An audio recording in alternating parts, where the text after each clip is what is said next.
నుంచి, ప్రతి జాతిలో నుంచి, ప్రతి ప్రజల్లో నుంచి, ప్రతి భాష మాట్లాడే వారిలో నుంచి వారిని కొనుక్కున్నారు గనుకనే, అయ్యా మేము మమ్మల్ని కొనుక్కుని ఇదిగో తెల్లని వస్త్రాలు మాకు ధరింపజేసావు గనుక అందును బట్టి ఇదిగో ఆ దేవునికి, ఆ గొర్రెల పిల్లకి వాళ్ళు ఏం చేస్తారట, స్తోత్రం చేస్తారంట. మనం ప్రభుకి ఎందుకు స్తోత్రం చెప్పాలి, మనం ప్రభుని ఎందుకు స్తుతించాలి, ఎందుకు కృతజ్ఞతలు చెల్లించాలి అంటే ఆయన మనల్ని తన సంఘములోనికి చేర్చుకున్నందుకు. ఎంతమంది సంఘంలో చేర్చబడ్డారు?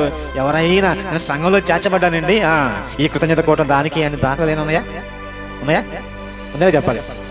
ఏమంటే మా అమ్మాయి ప్రెగ్నెంట్ అయింది, పిల్లలు పుట్టారు, ఏమంటే మా అబ్బాయికి పెళ్ళైంది, లేకపోతే నాకు ఈ బాధ పోయింది, నాకు ఈ బాధ పోయింది, అప్పు తిరిగిపోయింది చెప్పేసి ఎంతో మంది కృతజ్ఞత కూటాలు పెట్టుకున్నారు తప్ప, ఏమంటే నేను దేవుని రాజ్యంలోనికి చేర్చబడ్డాను, ఈ రోజు నేను బాప్తిసం పొందుకున్నాను, నేను దేవుని సంఘంలో చేర్చబడ్డాను, దేవా నువ్వు నన్ను సంఘంలోకి చేర్చుకున్నందుకు అయ్యా నీకు కృతజ్ఞతాస్తుతులు అని ఆ యొక్క మంచిదా దాన్ని బట్టి ఏ రోజైనా కృతజ్ఞత కూటాలు పెట్టుకున్నామా?